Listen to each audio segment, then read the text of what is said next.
Hoje a igreja celebra a Sagrada Escritura, e dentro da proposta ainda da Igreja Católica, a gente tem com muita tristeza que nós, cristãos católicos, somos ainda um povo que não temos ainda esse hábito, essa experiência de fazer da Bíblia o nosso livro de oração, o nosso livro diário de encontro, de oração com a Palavra de Deus. Graças a Deus cresceu bastante na igreja essa atenção, mas ainda nós sabemos, o quão distantes estamos deste ideal, que é fazer da Bíblia o livro da nossa experiência pessoal com Deus. A Bíblia para nós não é um livro, ela é a certeza de que Deus está falando vivamente a partir dessas palavras. Portanto, ter a Sagrada Escritura em casa é o mesmo que ter um sacrário dentro de casa. E aí nós nos perguntamos, onde é que a Bíblia ocupa um lugar de destaque, de cuidado, de atenção, de experiência dentro da minha casa, da minha família? Muitas vezes nós delegamos os problemas, A gente não tem tempo, a gente trabalha demais, a gente faz tanta coisa, Mentira, mentira, mentira. Porque temos tanto tempo para fazer tanta coisa que não presta, mas não achamos tempo para viver a experiência com a Palavra de Deus. Vamos pedir essa graça de Deus, porque é somente na graça. Porque exortação, pedido, catequese não faltam na igreja. O que falta é a gente tomar coragem, ou melhor, vergonha na cara, e assumir a nossa condição de homens e mulheres cristãos, se somos. Porque quem é de fato, vive uma experiência pessoal com a Bíblia todos os dias.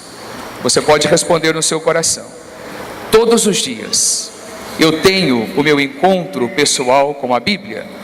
Se sim, louvado seja Deus. Se não, meu irmão, minha irmã, você ainda não é, de fato, um cristão. A Bíblia nos leva nessa experiência contínua de um Deus que se revela. E como é que eu vou demonstrar a minha fé, viver a minha fé, se eu não o conheço, se eu não dou a Ele tempo dentro da minha vida, se eu não atribuo a Ele também uma oportunidade de prazer dentro das minhas escolhas, das minhas buscas? Porque também eu posso fazer a experiência com a Bíblia como uma experiência de imposição, de descontentamento, de obrigação. Então é a mesma coisa. Eu não estou vivendo a abertura do meu coração, o desejo da minha alma de ter a presença de Deus em mim, que se dá a partir da sua palavra. É tão conhecido de nós o Salmo 62, 63, quando diz: a minha alma tem sede de vós, Senhor, como a terra seca à espera da chuva. Se a minha alma não tem sede de Deus, se a minha alma não sente a necessidade, sede para valer. Talvez a gente não tenha nunca feito a experiência de ter sede para valer, Aqueles povos que abrem torneira e não tem água, e não tem água, e não tem água, e não tem água, e não tem água. É essa sede que o salmista está dizendo, a sede, o desespero por uma gota de água. Ah, se as nossas almas tivessem o desespero pela palavra de Deus. Eu tenho sede, eu necessito, a minha carne, a minha alma, os meus sentimentos, a minha vida, ela necessita desta palavra de Deus. Então o mês de setembro nos reserva esse mês para rezarmos a Bíblia, porque exatamente nesse mês, no dia 30, nós celebramos a memória de um santo que foi aquele que traduziu dos textos originais, do grego, do aramaico, do hebraico, para as nossas línguas, a Sagrada Escritura, São Jerônimo. Então nós vamos pedir essa graça de Deus, que ela venha nos fortalecer nesse desejo bonito que a Bíblia nos propõe o tempo todo, como hoje, por exemplo, de um Deus paciente, de um Deus que foi incompreendido pelo povo, quando o profeta vai recordar que as pessoas Acho que a lógica de Deus não é uma lógica certa. Por quê? Porque Deus não age como a gente gostaria que Ele agisse. Nós agimos sempre assim: se fazemos coisa boa, merecemos a recompensa; se fazemos coisa má, merecemos o castigo. Deus não age assim. Se fazemos coisa boa, que bom, continue fazendo, porque isso é próprio daqueles que querem viver o bem em Deus. Se não fazemos coisas boas, Deus está nos dando a oportunidade de começar a viver o bem. Essa é a diferença. Então, quando eu encontro alguém que faz o mal, qual é a nossa primeira atitude comumente? Condenar, apontar, criticar,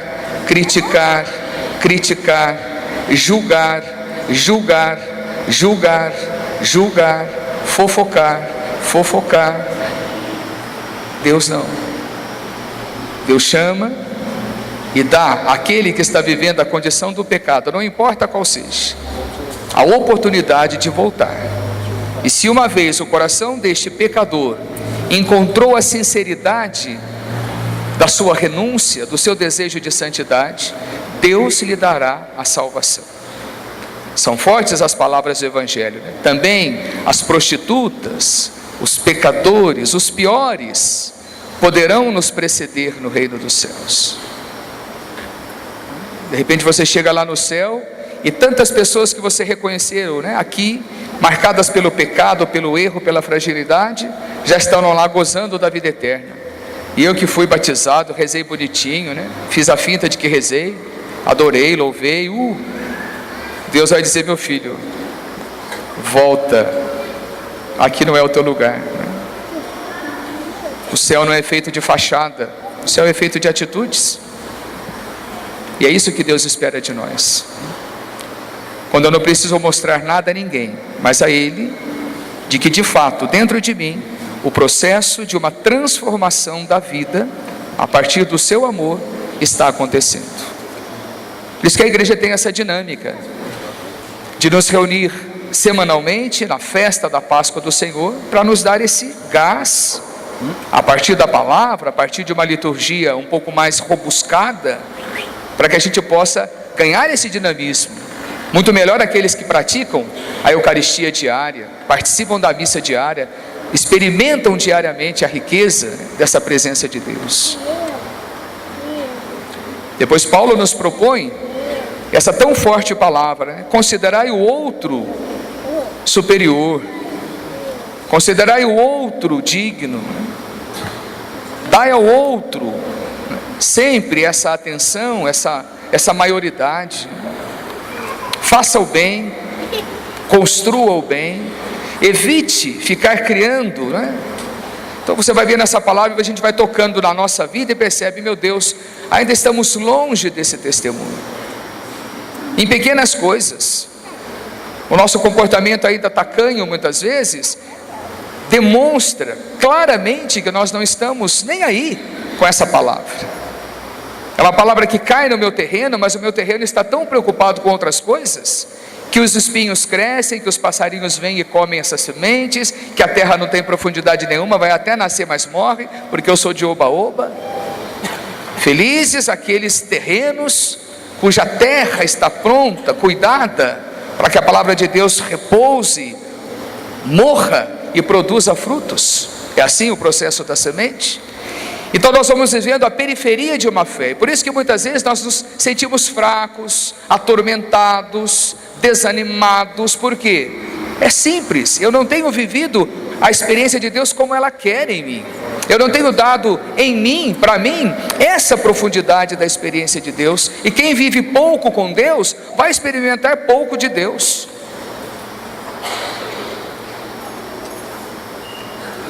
Dom Bosco dizia: se você quer pouca graça, fique pouco tempo na frente do Santíssimo.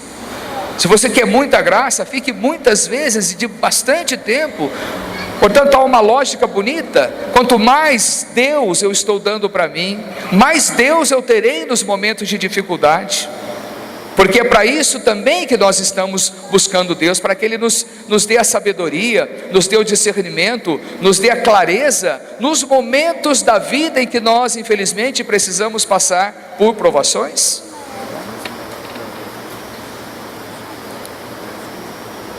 Quando Jesus vê que os apóstolos estão vivendo uma certa euforia, porque estão vendo milagres, estão vendo acontecimentos até então nunca vistos antes, estão vendo curas, estão vendo ressuscitações, eles estão eufóricos. É claro que nós queremos ficar com esse Deus, é claro que eu também posso ter posse desses dons em mim, porque Deus deu aos apóstolos, Jesus deu aos apóstolos a graça de curar, de fazer exorcismos, de ressuscitar também. Mas Jesus vai dizer a eles, quase como que colocando um pano de água fria: gente, calma, porque se tudo isso aí não passar antes pelo processo da cruz, pronto, aí onde a gente fica assim, talvez eu não queira não, eu quero seguir Deus, mas quando Ele me impõe algumas coisas meio difíceis, eu já começo a perder o prazer de estar com Ele. E olha o que Jesus propôs aos apóstolos: a cruz, o martírio, não é? Hoje Ele propõe o que a nós? Apenas venha à missa, reze a Bíblia, faça um testemunho mínimo que seja de cristianismo dentro de você, um cristianismo que demonstre alegria, não que demonstre dificuldade, sofrimento. Ninguém pode levar a boa nova com sentimento de triste notícia. Como é que eu estou levando a boa notícia com tristeza nos lábios, no coração, no rosto? Há uma incoerência nisso. Portanto, este Evangelho Gaudium, essa alegria do anúncio do Evangelho, que o Papa Francisco nos propõe, é fazer essa experiência plena da presença dele para anunciar aquilo que nós precisamos. E o tempo é agora. Quando Jesus conta essa parábola dos dois filhos, um falou que ia, mas não foi, outro disse que não foi, mas que foi, pronto. Quem fez o certo e errado, tá bom, ótimo. O que ele quer dizer com tudo isso? Faça. Deus está esperando a sua atitude, não a sua palavra. Gente de discursinho bonito na igreja está lotado. Deus quer ver o nosso testemunho. E muitas vezes o nosso testemunho não será aplaudido, não terá um holofote em cima dele, não terá, não. É o testemunho silencioso de quem sabe o que tem que fazer enquanto cristão: fazer o bem, construir o bem, semear o bem, levar pancada aqui e acolá, orar, meditar, persistir. Cristianismo não é fácil não, diferente do que nós imaginamos. É tão bom, é facinho, é tranquilo. Não, quem vive de fato a experiência do cristianismo experimenta todos os dias um pouquinho esse peso de tentar viver no mundo de contradições. Essa proposta que a palavra de Deus está nos dando só hoje, por exemplo, porque se a gente for ler a Bíblia, são tantos os ensinamentos que essa palavra nos propõe. Hoje nós temos duas motivações dentro dessa Eucaristia, que nos leva também a render graças a Deus e ao mesmo tempo a nos comprometer. Oxalá um dia não assistamos um grupo vivendo essa experiência, mas sejamos um único grupo vivendo essa experiência. É bonito aquele grupinho de catequistas, aquele grupinho de missionários, aquele grupinho da liturgia, aquele grupinho não sei do que, aquele grupinho, não, a igreja do Senhor, a qual eu faço parte. Eu também quero estar aí, eu preciso me sentir comprometido. Alguém está trabalhando pela minha igreja, eu também preciso me sentir comprometido com ela. A Sagrada Família, que agora está começando a viver essa experiência da célula, nós somos uma paróquia que estamos começando a viver o movimento das células e queremos um dia ser uma paróquia de células, que ela toda seja construída a partir desse cenário. O que é esse movimento, senão responder ao apelo que a igreja tem feito há muito tempo e que o Papa Francisco trouxe de maneira mais acentuada agora, em que a igreja ela consiga sair e ir ao encontro das famílias, das casas, das realidades e reunir pequenos grupos para fomentar a experiência da palavra de Deus, para fomentar a experiência da fé. E é bonito isso, porque nós vamos aguçando nas nossas pequenas famílias, núcleos de 12 pessoas, uma experiência tal com a palavra, que quando a gente chega na grande assembleia, a gente tem uma outra perspectiva. Aquela fé que eu celebro dentro da minha casa, com aquele pequeno grupo de amigos, no movimento da célula, eu vou celebrar agora na minha grande igreja. Então a igreja vai se tornando viva de novo, atuante, fraterna, porque é para isso que nós estamos ali. Porque também se o movimento desse, como muitos outros movimentos, não levar a gente a uma vida nova, para que ficar fazendo movimento dentro da igreja? Não tem mais o que fazer, né? Vamos ver império, pronto. Ah, seu padre, eu queria tanto fazer parte desse movimento, mas não dá tempo. Não dá mesmo? Dá uma olhadinha dentro da sua consciência. A gente nunca tem tempo para se encontrar. O que é isso? Se não se reunir uma vez por semana em torno da palavra de Deus. Só isso. Rezar. Dar a cada um a oportunidade de sentir co-participante desta palavra. Celebrar esta palavra. Se alegrar com essa palavra. Ser palavra de Deus na vida dos irmãos e irmãs. Então nós vamos realizar, né, hoje essa primeira multiplicação. Começamos com um grupetinho, o grupetinho viveu o seu tempo, agora é o tempo de parturiar, né, de dividir, de ir, de sair e buscar outros. Daqui a pouco esses outros buscarão outros, e outros, e outros, e enfim nós vamos conseguir chegar aonde a igreja muitas vezes não consegue chegar. E outro movimento das missões, que graças a Deus nessa paróquia vem caminhando de maneira bonita. Na verdade, seria o mais importante movimento que nós temos dentro da paróquia. Quem tem curtido os ensinamentos do Papa Francisco se recordará do que ele disse: eu prefiro uma igreja acidentada, ou seja, aquela que sai na estrada e corre o risco de ser atropelada, a uma igreja cheirando mofo, porque fica dentro do templo, mofando, e fica mofando, e quem mofa fica doente. Papa Francisco, para dizer: o nosso pastor maior, vamos ser uma igreja atrativa, uma igreja que seja capaz de ir ao encontro, ir, vir, buscar, trazer, celebrar, levar. É um movimento bonito que o Espírito Santo conduz, né? Então hoje também nós queremos abençoar esses missionários, essas missionárias que irão no próximo mês viver nesse pedacinho. Agora dá uma olhada, né? Nós somos uma igreja grande, né? Final de semana aqui a gente estava fazendo um cálculo. Circulam pela nossa igreja de 7 a 8 mil pessoas pelas eucaristias celebradas. Olha o nosso grupinho de missionário aqui. Nós podemos ser muito mais. Talvez eu ainda não tenha me sensibilizado àquilo que a palavra de Deus me propõe. Ide por todo o mundo e pregai o meu evangelho.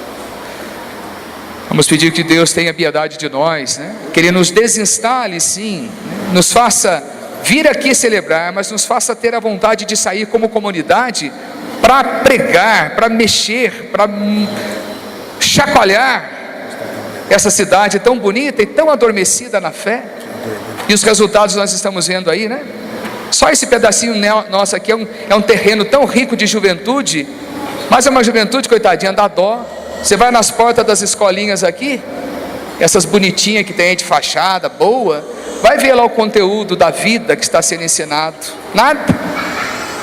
Se ensina muito a sabedoria do livro, a sabedoria da vida está ficando perdida, né? Drogas, tráfico, sexo, neguinho trecando ali na pracinha do lado ali, né? Assim, nós atendemos muitos aqui, graças a Deus, que ainda não se deixaram perder neste mundo.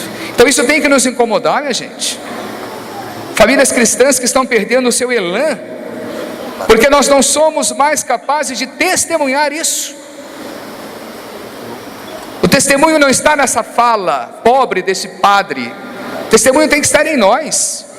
Uma igreja que ora, que é fraterna, que divide, que confraterniza, que sorri, que evangeliza, que testemunha.